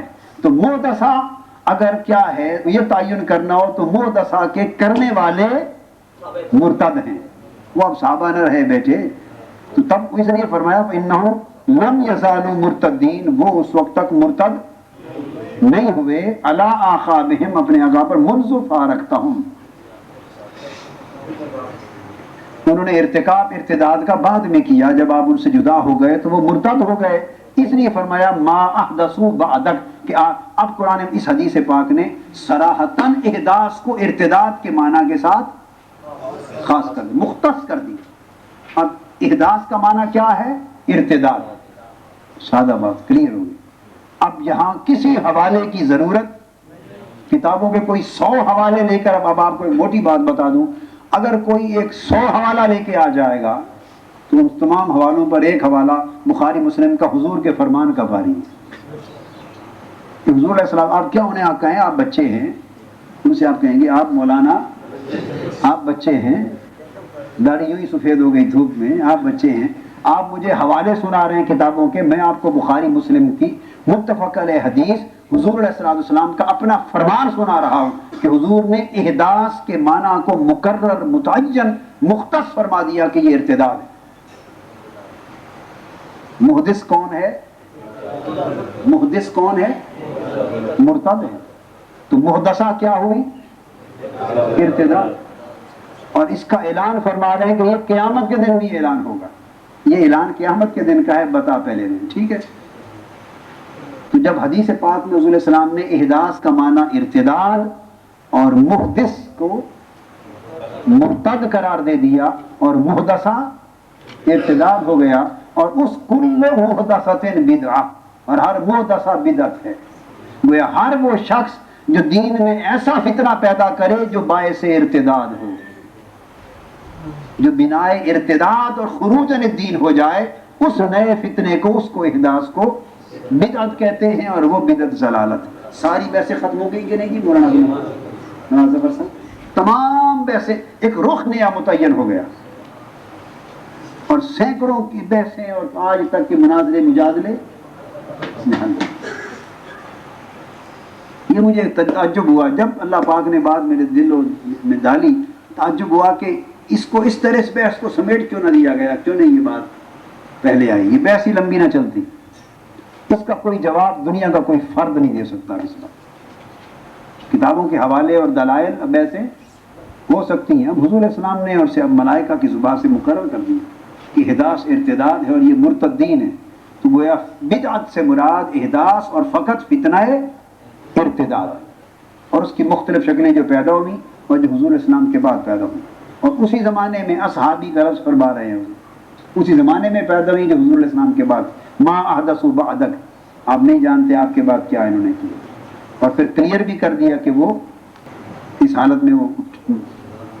اب وہ آخری جو ایک سوال تھا اس بچے نے کیا، اس کا جواب لینے میں انک لا تدری ما احدثوا بعدک، اس پر یہ ایک اعتراض کیا جاتا ہے کہ دیکھو حدیث پاک صراط میں ملائکہ آپ سے کہیں گے کہ آپ کو پتہ نہیں کہ آپ کے بعد انہوں نے کیا کیا، اگر تو ملائکہ خود کہہ رہے ہیں کہ آپ کو پتہ نہیں، اور آپ نے اس کے جواب میں نفی بھی نہیں فرمائی کہ مجھے پتہ ہے، اقرار کر لیا کہ اس کا مطلب ہے علم نہ تھا بعد کے لوگوں کے احوال اور اعمال کا، یہ اعتراض کیا جاتا ہے، ٹھیک ہے۔ جواب اسی حدیث میں ہے۔ کیسا اعتراض ہے کہ حضور کو علم نہیں کہ وہ میرے بعد کیا کرتے رہے، واقعہ قیامت کے دن ہوگا، بیان 1400 سال پہلے خود فرما چکے ہیں، آج سے 14 بیان تو خود فرما رہے ہیں کہ یہ ہوگا، تو علم ہوا یا نہ ہوا؟ اب بات کو سمجھے بیٹے، یہ بیان کس نے کیا ہے؟ حضور علیہ السلام نے خود فرمایا کہ قیامت کا دن ہوگا، میں کھڑا ہوں گا، میری امتی، میری امت کچھ لوگ دوزخ کی طرف لے جائے جا رہے ہوں گے، میں ان کو صحابہ کر کے بلاؤں گا، وہ مجھے کہیں گے انک لا تدری ما احدثوا بعدک، تو بھئی تم آپ نہیں جانتے کیا، اور پھر خود ہی وضاحت فرما دی کہ وہ بتائیں گے کہ یہ مرتد لوگ ہیں، یہ جو آپ کے بعد مرتد ہو گئے تھے، تو علم کس چیز کا باقی رہ گیا؟ خود تو سارا الف سے یہ تک بیان فرما رہے ہیں، الف سے یہ تک بیان فرما رہے ہیں، تو علم تو ثابت ہو گیا۔ حدیث میں آقا علیہ السلام کا اس واقعے کا اور پورے کلام کا مرتدین کے تعین تک خود بیان فرمانا، اس سے بڑا ثبوت علم اور کیا ہے؟ اب پھر یہاں اس اعتراض کا تو رد ہو گیا، اس کا تو جواز ہی نہیں، وہ تو اعتراض ہی نادانی ہے۔ اب اعتراض یہ ہو سکتا ہے کہ اگر علم بھی ہے اور خود بیان خود فرمایا ہے، تو پھر کیوں صورت ہوگی ان کو پھر صحابی کہہ کے بلائیں گے اور انک لا تدری کا جواب پائیں گے کہ آپ کو نہیں معلوم؟ پھر جب علم ہے، علم کا اقرار کرنا ہوگا اس اعتراض کے لیے بھی پہلے، علم تو ہے تبھی تو بیان فرمایا، تو علم ہے تو پھر یہ صورت کیوں آئی؟ ہاں اب اس کو عدم علم نہیں کہتے، عدم التفات کہتے، عدم توجہ کہتے. کیا علم ہوگا اس لمحے، چونکہ قیامت کا دن ہوگا، اور قیامت کے دن حضور کی شفاعت جوش پر ہوگی، ہر ایک کو بخشوانے کی طرف دھیان ہوگا، گناہ گاروں کے گناہوں پر دھیان نہیں ہوگا. کیونکہ قیامت کا دن اسائی یبعثک ربک مقاما محمودا ولسوف یؤتیک ربک فترضی. تو قیامت کے دن چونکہ حضور علیہ السلام مائل بشفاعت ہوں گے اور مسلسل شفاعت کی طرف دھیان ہوگا، ہر ایک کو بخشوانے کا، ہر ایک کو بخشوانے کا، امت کی ہر فرد کو بخشوانے کا. اور اللہ کا وعدہ ہوگا کہ جب تک آپ راضی نہیں ہوں گے میں بخشواتا جاؤں گا. تو اس دن چونکہ دھیان ہوگا صرف بخشوانے پر، تو علم تھا مگر اس کا استحضار نہیں رہے گا غلبہ رحمت کی وجہ سے. علم ہوگا مگر، تو یہ حدیث عدم علم کو مستلزم نہیں، عدم استحضار کو اور عدم توجہ کو، عدم توجہ کو. بات سمجھ آ گئی؟ اور وجہ اس کی کیا ہوگی؟ غلبہ رحمت، غلبہ اور متوجہ الی شفاعت ہوں گے، چونکہ شفاعت کی طرف دھیان ہوگا. اور اب جو ہی نظر پڑے گی تو فرمائے گی شکل دیکھ کے ان کو بھی بخشوا لوں، تو وہ آپ کو انکا لا تدری جو کہنا ہے وہ صرف متوجہ کریں گے آپ کو. کیا؟ آپ کو متوجہ کریں گے. بس وہ کلمہ سنتے ہی ما عدا سبادک، آپ کا علم میں تو پہلے تھا چونکہ تو بیان ہی خود فرما دیا تھا، تو آپ کا دھیان بھی ادھر ہو جائے گا، تو پھر آپ چھوڑ دیں گے. تو عدم علم اور عدم استحضار دو مختلف چیزیں ہیں. اس طرح عدم علم اور عدم توجہ، عدم توجہ یہ مسئلہ عدم توجہ کا ہے، عدم علم کا نہیں. علم تو ثابت ہے حدیث کے ہونے سے، حدیث کا پایا جانا علم کا ثبوت ہے، اور عدم توجہ کا سبب غلبہ رحمت ہے، چونکہ قیامت کا منظر ہے اور آپ مائل بشفاعت ہوں گے. وہ روایت جتنی بار بھی اس کلمہ کے ترک ہونے کے ساتھ آئے گی تو وہ معنی اسی پر محمول ہوگا، چونکہ ایک بار صراحتاً وہ بیان ہو چکا ہے. سو انکا لا تدری میں بھی انکا مفہوماً سمجھا جائے گا. کیا؟ حمزہ استفہام اس کے مفہوم میں محمول کیا جائے گا.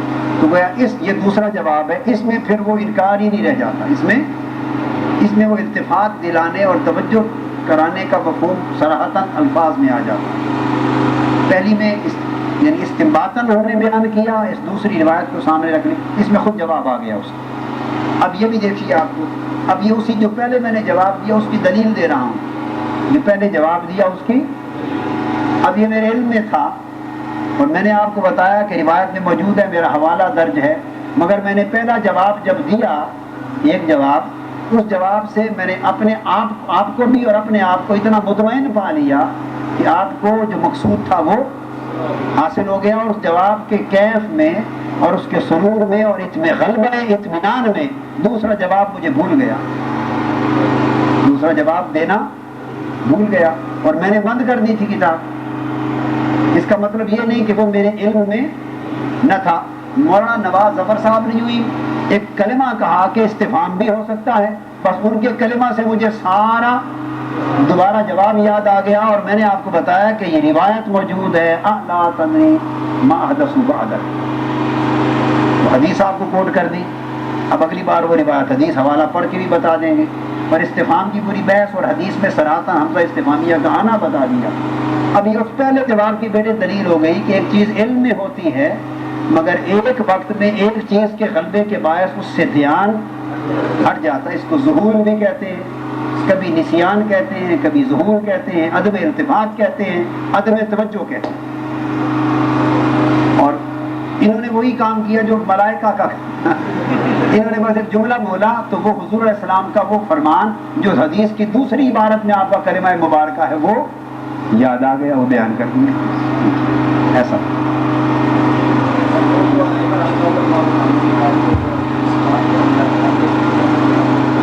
وہ پھر اس بات اس کا معنی ہوتا ہے جیسے حد عطا کا الانسان ہوتا ہے، اس کا مطلب نفی کا پھر معنی ہوتا ہے، وہ بھی نفی ہو جاتی ہے. ایک سوال کیا بیٹے نے، میں نے وہ انکار ہی ہو جاتا، اس میں نفی کی چیز آ جاتی ہے. وہ کبھی بیٹے استفہام انکاری ہو جاتا ہے، کبھی اقراری، دونوں صورت مفہوم کے اعتبار سے. جیسے حل جو ہے وہ بیٹے خود سوالیہ ہے، استفہام کبھی بیٹے اگر نفی پہ آ جائے تو وہ تو انکاری اور نافیہ مل کے اقرار کا اس بات کا معنی دیتے ہیں. کبھی کلمہ اقرار کا ہوتا ہے، اس کے اوپر استفہام کا کوئی کلمہ آ جاتا ہے، حمزہ یا حل آ جاتا ہے. کیا سیاق کے اعتبار سے وہ معنی کبھی انکار کا دیتا ہے، کبھی اقرار کا دیتا ہے، کبھی نفی کا دیتا ہے، کبھی دونوں ہوتے ہیں. مثلا فرمایا حل یستوی الذین یعلمون والذین لا یعلمون. حل استفہام کا ہے مگر یہاں استفہام چونکہ واحد ہے تو یہ یہاں معنی انکار یعنی نفی کا دے رہا ہے. کیا جاننے والے اور نہ جاننے والے دونوں برابر ہو سکتے ہیں؟ تو یہ جواب کیا ہے؟ نہیں ہو سکتے. تو یہ اس میں استفہام جو ہے اس نے یہ نفی کا فائدہ دے دیا، انکار کا فائدہ دے دیا.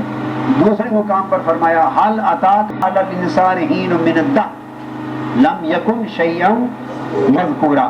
اب یہ کیوں فرق ہوا؟ اس میں اس میں خود جو جملہ ہے حل یستوی الذین یعلمون، وہ جملے کے اندر بنیادی یعنی جو منشا جو چل رہا تھا، جو سیاق کلام وہ سوال کا تھا.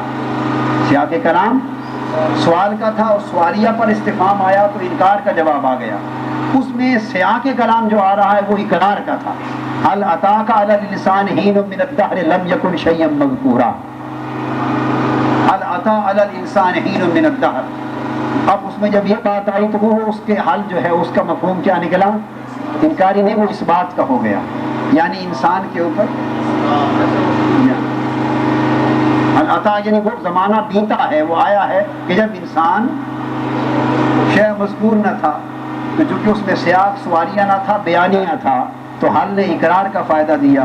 اس میں سیاق سوالیہ تھا تو حل نے انکار اور نفی کا فائدہ دیا. خیر یہ الگ بحثیں ہیں. اس قسم کی ہے کہ چیزیں بیٹے کہیں نکلتی جاتی پھر وقت طویل ہو جاتا ہے.